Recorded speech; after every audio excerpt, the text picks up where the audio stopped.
चल मुखिया जी के लगे ले चलता नहीं समस्या के तोरा समाधान करा देता नहीं। चल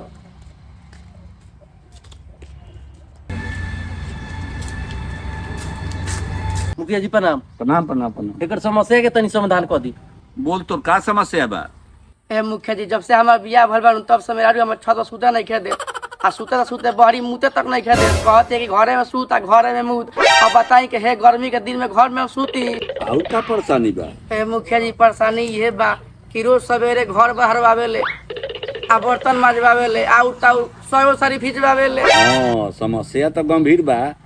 हेने आ कान में कर उपाय हम तोरा के बताओ तनी। हेने आ हेने आ।